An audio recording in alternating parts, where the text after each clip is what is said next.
My dad called me a burden and said I wasn't invited to family dinner. No one wants to see you there, he laughed. My brother added, seriously, don't ruin the mood. I just smiled and quietly left the family group chat. First, I canceled the card linked to their mortgage. Then, I locked the business account they all shared. But what I did next, they never saw coming. After everything I did for them, after bailing them out of debt, after funding their business dreams, after paying off the last chunk of the mortgage they said they'd handle, they told me not to come to dinner. And not just any dinner. It was for my sister, Rachel, who had just come back from Europe after 2 years working abroad. Everyone was going to be there, my parents, my brother Nathan, the cousins, the uncles, everyone except me. It wasn't even a phone call, just a message in the family group chat. Hey Oliver, don't come Sunday. No one wants to see you there. I thought it was a mistake at first. Maybe he meant to send it to someone else. But then Nathan chimed in, seriously, don't ruin the mood. That's when I knew it was real. My own father had decided I wasn't welcome, and my brother backed it up like it was nothing. I didn't say anything. I didn't even text back. I just left the group chat quietly. Then, I opened the banking app and canceled the card that paid their mortgage. It was mine. I had set it up when Dad was struggling and too proud to ask for help, pretending everything was fine while the bills stacked up. Next, I froze the joint business account. I had started the LLC. I brought in the first deals. They had the nerve to put their names on it and act like I was just the IT guy behind the curtain. The part that really stung was Rachel. She didn't say a word, not even a message to check in. She was always close to Nathan, and it seemed like 2 years in Europe hadn't changed a thing. She came back with stories and gifts for everyone, just not for me. I didn't tell Lily right away. We were supposed to have dinner, but I couldn't eat. When I finally told her, she didn't ask questions. She just said, do what you have to do. So I did. By the next morning, I had 5 voicemails from Dad, 1 from Mom, 2 from cousins, and a formal, cold email. Oliver, what you did was unacceptable. That dinner wasn't about you, it was about family. You're acting like a child. I read it twice, then deleted it. Family, that word didn't mean much coming from them anymore. Then I got the follow-up, we were joking. Don't overreact. That's when I replied, take me out of the family business. I'm done. I copied our lawyer. No more pretending. The fallout was instant. Calls from relatives I hadn't spoken to in years. Mom crying over the phone, telling me I was overreacting. Dad saying I betrayed them. Nathan texting me things I won't repeat. And through all of it, they kept blaming Lily. My mom even said, you used to be a good son before she came along, as if being with someone born in another country erased who I was. They'd always treated her like she didn't belong, made comments they thought were subtle. My dad once asked if she spoke English at home. My aunt asked her if she knew how to use a dishwasher. Lily stayed silent through all of it. She told me it didn't matter, but it did. It built up until now. Now they were furious. Now they were scared. Because I'd always been the quiet one, the one who helped without asking, the one who bit his tongue. Not anymore. The morning after I sent the email cutting them out of the business, I half expected someone to show up at my apartment, but no one did. What I didn't expect was the silence. No calls, no messages, just a kind of eerie quiet, like the whole family went underground, regrouping. By noon, though, they came out swinging. It started with a group email. This time, not in the chat, but from Dad's personal address. Subject line, your choices have consequences. Copied in were Mom, Rachel, Nathan, and 2 of our uncles who had nothing to do with the business but always made a lot of noise when drama surfaced. The message read like a coordinated attack, guilt, denial, and passive aggression all mixed together, like they'd been writing it together at the dinner table I wasn't invited to. Dad's part said I'd embarrassed the family and accused me of being manipulated. Mom's part was longer. She talked about sacrifice, how they left everything behind in Shanghai so their children could grow up in a place with opportunity, how I was throwing away my roots and identity for someone who doesn't even share our values. Then, in the same breath, she wrote that she was praying for me and hoped I'd remember where I came from. Rachel didn't write anything, but I saw her name on the CC list. That was all I needed to know. They made it clear that I had overstepped, that I had no right to touch family property, even though the LLC paperwork was under my name and the startup funds were mine. I knew they thought they were being strategic, play the victim, paint me as the one who turned cold, twist the knife while smiling politely. I ignored the email and headed to the office. I built the company from scratch. I did freelance web development in college, then slowly scaled into real estate tech. They only got involved when they saw money coming in. I offered them a stake as a gesture, thinking maybe it would bring us closer. It didn't. It just gave them another reason to use me. 2 hours later, I got a call from my assistant. She said someone named Thomas Lee was waiting in the lobby and refusing to leave. My dad. He'd never visited the office before. Not once. Not when we signed our first deal, not when I expanded into 3 states. But now he was standing downstairs, demanding to see me. I told her to let him up. He walked in like it was his boardroom, didn't even acknowledge my staff, and sat down without asking. He didn't waste time. "You've lost it," he said. "Rachel's homecoming wasn't about you. You think you're some kind of hero because you pay the bills? Family isn't business, and business isn't family." I told him if he really believed that, he wouldn't have put his name on a company he didn't build. That's when he snapped, said if I wanted to act like an outsider, I shouldn't expect loyalty from my own blood. I said, "Loyalty doesn't mean obedience." He walked out. That same afternoon, I called my lawyer and told him to move forward with the paperwork, full removal of every family member from any legal and financial ties to the business. I wasn't just freezing access now, I was deleting it. I thought maybe someone, Rachel at least, would call. She didn't. Nathan posted a cryptic message on his Instagram story about betrayal and snakes. A few of our extended family unfollowed me. One aunt messaged me, asking what Lily had done to me. I didn't even respond. I remembered every little moment they made her feel like she didn't belong, how they smiled at her like she was a tourist in our family, how my mom always asked if she missed her real home, how they mocked her accent when they thought she wasn't listening. She always told me to let it go, said it wasn't worth it, but I saw how it hurt her. That evening, she came home to find me sitting in silence at the kitchen table, laptop open, email drafts unsent. She looked at me and said, "Don't back down." That was all. No drama, just quiet support. We took a walk later, past all these houses glowing warm with people inside, families having dinner, laughing, watching TV. I realized something during that walk. I didn't miss them. I missed the idea of them, the version of my family I used to wish existed. And I finally understood something I'd been trying to ignore my whole life: they only wanted me around when I was useful. Now that I was standing up for myself, I wasn't just unwelcome, I was dangerous. But I was done being useful. I was done being polite. And I was all in. By the end of that week, the story had reached every corner of the family. People I hadn't spoken to in years suddenly remembered I existed. Aunt Linda left a 5-minute voicemail about how I was tearing the family apart. One of my cousins who still lived in our hometown posted some vague rant on Facebook about entitled people who think money makes them better than family. It got a few likes from other relatives. They were scrambling to control the narrative, trying to make it sound like I was unstable, that I'd gone rogue, that Lily was manipulating me, isolating me from my roots. A few even hinted that maybe she was just after my money, like they hadn't been living off it for years. I knew things were getting bad when Mom sent a message saying I was shaming her in front of the whole community. That word, shame, carried weight. It meant she wasn't just upset, she felt publicly humiliated. But none of them ever asked me why. They didn't ask why I cut them off, why I walked away, why I stopped pretending. They didn't want to hear it. They wanted me to apologize and crawl back quietly. They wanted the version of me who stayed quiet at dinner while they mocked people like Lily and laughed about it afterward. That version of me was gone. The tension finally snapped when Rachel invited everyone, except me, to a second dinner. Another one. This time smaller, just siblings and close family, she said in a text that somehow made its way to me through a cousin. She made a point to tell people it was to clear the air. Clear the air without me in the room. I forwarded the message to our lawyer. By now, the paperwork was almost done. My lawyer had already filed for reclassification of the business structure. Every name tied to the original agreement, Dad, Nathan, even Mom's silent shares, was being removed. There was one final document left, a statement dissolving any partnership rights retroactively. He said once it was filed, there was no going back. Lily asked me before I signed it if I was sure. I said yes. What surprised me most was how quickly they retaliated. They went straight to the old family friend who had introduced me to my first client years ago, a guy named Mark who had always kept a good relationship with both sides. They tried to get him to take their side. He didn't. He sent me a message saying, "They don't realize you don't owe them anything anymore." And that was the truth. I didn't. But the resentment was boiling. They started calling me a traitor, not to my face, but to everyone else.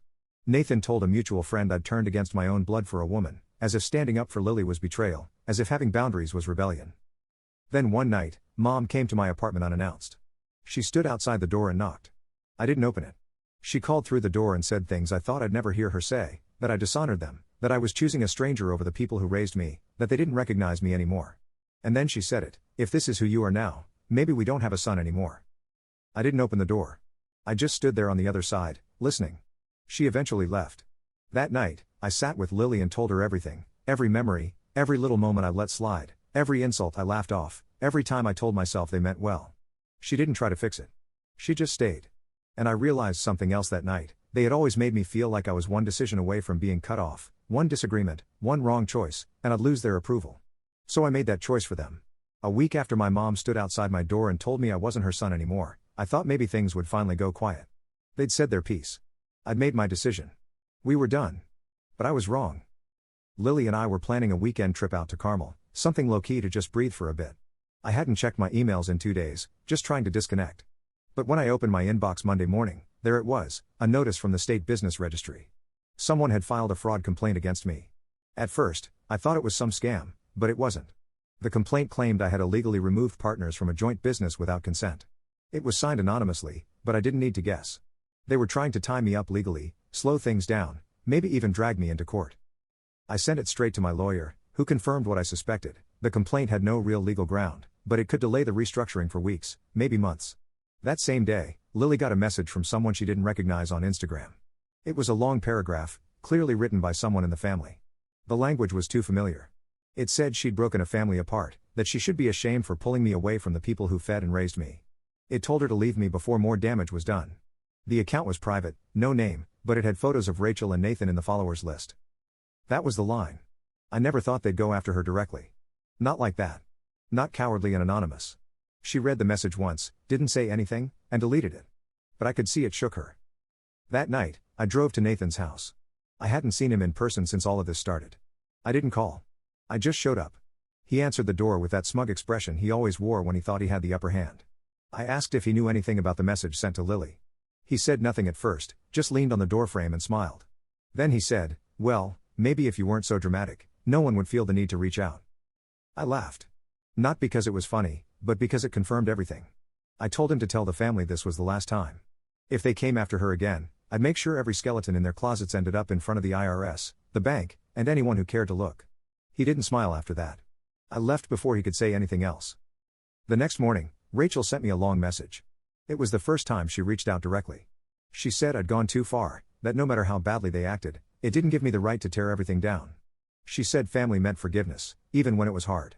I almost replied, but then she ended the message with this: "Mom and Dad said they're done with you. You can still fix this, but you need to fix it now." That was it. No apology. No recognition of what they'd done. Just more pressure, more silence about what really mattered. And I finally understood, they weren't mad because I hurt them, they were mad because I stopped letting them hurt me. They thought I was still the quiet one, the one who stayed late to help clean up after parties I was barely acknowledged at, the one who paid the bills no one talked about, the one who forgave everything. They never expected me to fight back, to walk away, to win. But I had. And they were furious. 3 weeks after Rachel's message, everything felt oddly still. No calls, no emails, no messages from unknown numbers. I should have felt relieved. Instead, it felt like that pause before a storm hits.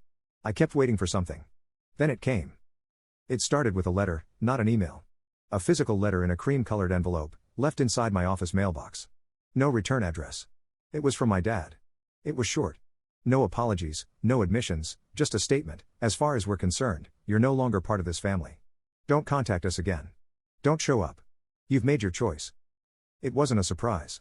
It was just jarring to see it written down. But then came the twist I didn't expect. I found out they'd sold their shares in another joint property we'd co-invested in years ago, a house in Oakland. They sold it quietly without even telling me. And somehow, they'd used an old document with a forged digital signature to push the deal through without my approval. They thought I wouldn't notice, but the buyer's title company flagged it. They reached out to confirm my identity before finalizing the escrow release. That's how I found out. I got a call from a legal assistant asking if I really meant to sign off on the transfer of funds. My name was on the final authorization, but I hadn't signed anything. My lawyer stepped in immediately. A fraud investigation was opened. The deal was frozen. I confronted them through an official legal notice. It was the first time I'd initiated contact in weeks. I didn't even get a response. Just silence. I told Lily everything that night. I thought she'd be scared, but she just asked me one question: "Do you still believe they'll ever change?" And the truth is, I didn't. A few days later, I heard from someone completely unexpected: Rachel's ex-boyfriend, Mark. We hadn't spoken in over a year. He called me out of the blue and asked if I had time for coffee. I was suspicious but curious enough to say yes. He told me something I hadn't known: that the whole family had been planning to push me out of the business for months, long before the dinner incident. Apparently, Nathan had been planting seeds behind the scenes, telling the older family members that I was unstable, too emotional, bad for business. They were trying to figure out how to squeeze me out without triggering legal backlash. The dinner message, that wasn't a random outburst. It was the first strike. Mark said he felt guilty sitting on the information once he saw how far they were willing to go. He had nothing to gain from telling me. In fact, it probably caused more drama for him. But I thanked him and told him it made sense. Too much sense. They didn't just turn on me after I walked away, they'd been planning the turn. That night, something in me gave up. Not in a bitter, defeated way. It was more like acceptance, a kind of emotional exhale. I had tried longer than I should have, given more than they ever deserved. And now I saw what it had always been: conditional love wrapped in obligation. I didn't respond to the letter. I didn't respond to the silence. I simply removed the last remaining ties. The name Grant was officially pulled from the business. I replaced it with my own name. Just mine. No more legacy, no more family ties. Just the business I built and a woman beside me who never once asked me to be anything other than who I am. They called me a traitor, but they forgot one thing about traitors: they're only dangerous if they have something to betray. And I didn't anymore. 2 months passed. No contact, no noise. After the fraud report was closed in my favor and the property returned to my control, everything just stopped. I should have felt victorious, but I didn't. Winning doesn't feel like anything when it's against your own family. I wasn't waiting for an apology. I wasn't even hoping for one. I had buried the idea of reconciliation weeks ago when Mom stood on my doorstep and said they didn't have a son anymore. It stuck in my head like a splinter. I replayed those words more than I'd admit. Then the letter came. It was handwritten in Mom's usual careful script, like she still thought appearances mattered. No apology in the beginning, no admission of anything. Just, we don't want to fight anymore. She said they miss me, said they knew they went too far, that Rachel would be back from Boston in a few days and they wanted to sit down, just talk. There was something else tucked into the envelope, a photo. One of the few we ever took together where everyone looked happy. Dad grilling, Rachel laughing, Nathan holding up a beer, and me, younger, smiling, holding a bowl of salad like an idiot. I stared at it for a long time. Then I got a text from Nathan: "Enough's enough. They're getting old. Let it go." Just like that. No hey, no asking how I was. Just more pressure disguised as concern. He didn't even acknowledge what they'd done: the forged documents, the harassment toward Lily, the fact that they tried to erase me from my own business. It was like all of it could be wiped clean if I just agreed to have dinner with them again. Then Rachel chimed in too. She was always the diplomatic one, the peacekeeper. She messaged, "I know it's hard, but don't let pride win. They're still your parents. You owe it to them to sit down." Oh. That word again. I read her message 3 times, then I left it on read. That night, Lily and I didn't talk much. We sat on the balcony with a bottle of wine, the same kind she brought the night they first refused to meet her. I told her everything, about the letter, the messages, the photo. She just listened. Eventually, she said something I haven't been able to shake: "They'll always see you as the person who's supposed to carry the weight. Even now, they want peace, but they want you to make it happen." She was right. This wasn't an olive branch. This was a reset button, with me expected to press it. And I was tired. Tired of being the one who always absorbed the damage. Tired of making excuses for people who never once paused to ask what their behavior had cost me. Tired of chasing a version of family that never really existed. They could apologize 1,000 times, it still wouldn't change the way they looked at Lily, or the way they weaponized silence, loyalty, money, or the fact that when given the choice, they picked control over love. So I sat with it, the letter, the photo, the texts, and I didn't answer. Not yet. Because here's the truth: they had their chance, and they didn't just ruin it, they torched it. But it's not about revenge anymore. It's about peace. My peace. And maybe that means walking into that dinner and saying what needs to be said. Or maybe it means never answering again. Let it die, or let it haunt. I don't know yet. But what I do know is that for the first time in my life, I don't need them to choose me. Because I already have. The updates. I didn't expect to be writing this. 3 weeks passed since the letter. I never replied, didn't block them, just left everything unanswered. I wasn't angry anymore. I was just done. At least, I thought I was. Then last Friday, something happened that knocked the air out of me. My mom showed up at my office. She came alone. No text ahead of time, no call. Just walked in and asked the receptionist if she could speak to me. When I got the message, I almost said no, but curiosity got the better of me. I told her she had 10 minutes. She looked tired, older somehow. I hadn't seen her face in months, and it hit me that we were both getting older, fast. She sat across from me in the meeting room and didn't touch the glass of water I poured for her. She didn't beg. She didn't cry. She just said, "Your father's sick. Not just a cold. We found out a few weeks ago. He didn't want you to know." I didn't say anything. My thoughts were racing, but none of them were clear. She told me it was prostate cancer, that they caught it late, that he'd started treatment but it was aggressive. That the doctors weren't saying much yet, but they were worried. Then she said something else. "He wants to talk to you." I asked her why he didn't come himself. She said, "He's been different lately. That he doesn't say it out loud, but he regrets a lot. That he's been looking at old photos of me. That he hasn't touched the family business paperwork since everything collapsed." I didn't know what to say. I didn't feel nothing, but I also didn't feel what I thought I would. No flood of forgiveness, no rage either. Just confusion. She slid a small envelope across the table before she left. It had a handwritten note inside from him: "If this is the end of my time, I don't want to spend it pretending you're not my son." That line messed me up. I brought the letter home, showed it to Lily. We sat quietly for a long time, just processing. She didn't try to push me either way, but she did say one thing: you don't owe them anything. But if you need closure, maybe this is it.